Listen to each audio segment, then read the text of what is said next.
Good morning everyone. Today we are starting with our new topics, that is step in staffing process. Means staffing is a process. It is done with a certain limitations and criteria, and of course it requires various kinds of knowledge and different types of knowledge to estimate the manpower requirements. So the first point is estimation of manpower requirement. See, it is the first step. Okay, in the process of staffing, estimation of manpower requirement is the first process. So in this we estimated how many number of employee we required in an organization. On the basis of that we select different kinds of humans, and we see their abilities and the needs of the enterprise, how they fulfill the need of the enterprise. देखिए, estimation of man power requirement में मैं ये कहना चाहूँगी कि सबसे पहली बात तो कि ये फर्स्ट स्टेप होती है। ठीक है, उसमें देखा जाता है कि हमारी ऑर्गेनाइजेशन में कितने एम्प्लॉयज़ की ज़रूरत है।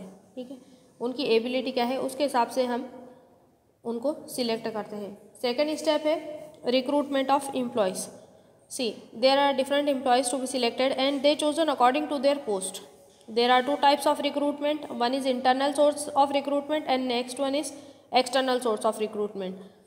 Internal source of recruitment is like promotion. देखिए, रिक्रूटमेंट दो टाइप के होते हैं.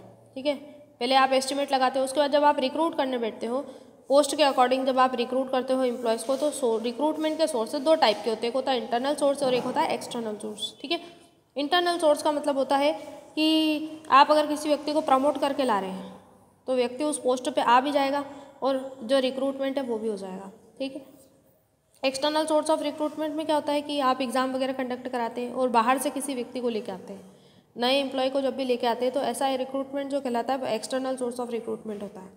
ठीक है, फिर है थर्ड पॉइंट है selection. Selection of the deserving candidate will be done. ठीक है, उस एम्प्लॉय को सिलेक्ट किया जाता है जो उस पोस्ट को डिजर्व करता है. ठीक है, the process of selection is well arrange and long. जो सिलेक्शन की जो प्रोसेस होती है उसको एक प्रॉपर तरीके से अरेंज किया जाता है. After selection the appointment letter describing the terms and condition is hand over to selected candidate. ठीक है, सिलेक्शन के बाद में अपॉइंटमेंट लेटर जो है ना वो दिया जाता है. ठीक है, सिलेक्शन के बाद में आफ्टर सिलेक्शन आपको क्या दिया जाएगा, अपॉइंटमेंट लेटर दिया जाएगा जिसमें टर्म्स और कंडीशंस लिखी हुई होंगी.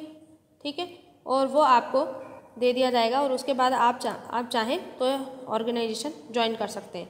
फिर नेक्स्ट पॉइंट है to keep continue them on job placement. इसमें यह है कि आपको कंटिन्यू करते हैं वो.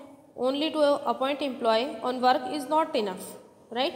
सो therefore in this situation it should be created that selected employee must not leave the work. To keep them on work, employee should give proper remuneration and security. देखिए, इसमें क्या होता है कि ये देखा जाता है कि जो एम्प्लॉय हमारे आ रहा है वो किसी भी तरह से काम को छोड़ के न जाए. ठीक है, तो इसके लिए क्या होता है कि उसको प्रॉपर रेम्यूनरेशन दिया जाता है, मतलब सैलरी वगैरह जो भी वो मांगता है वो दी जाती है और उसको एक सिक्योरिटी भी दी जाती है. मतलब ड्यूरेशन डिसाइड किया जाता है कि आपकी सर्विसेज कम से कम 3 साल की रहेगी या 1 साल की रहेगी या 5 साल की रहेगी. उनको मिनिमम बताया जाता है कि उनको कम से कम कितने टाइम के लिए नौकरी पे रखा जाएगा, और अगर वो काम अच्छा करेंगे तो उनको ज़्यादा टाइम के लिए भी हम रख सकते हैं. और फिर उसके बाद है ट्रेनिंग. देखिए, ट्रेनिंग में ये है कि जो एम्प्लॉय को जिस भी टाइप का वर्क कराना चाहते हैं, employ and enterprise both are benefited by training and the training can be given to the both new and old employees. नए एम्प्लॉय को भी ट्रेनिंग दी जाती है, ओल्ड एम्प्लॉय को भी ट्रेनिंग दी जाती है. And whatever the work of the organisation और enterprise will there, it must be shown to all employees और it must be taught to all employees. जिस भी टाइप का वर्क होता है किसी ऑर्गेनाइजेशन का वो नए एम्प्लॉयज़ को सिखा दिया जाता है. ठीक है, या फिर उनको पूरा बता दिया जाता है और ट्रेनिंग दी जाती है. ट्रेनिंग का मतलब यही नहीं है कि हमारे ऑर्गेनाइजेशन का जो है वो खर्चा होगा.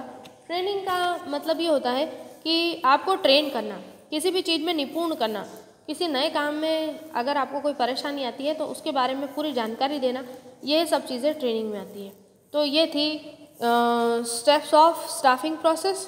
ठीक है, and if you are having any doubts then you can ask me later on my WhatsApp. Thank you.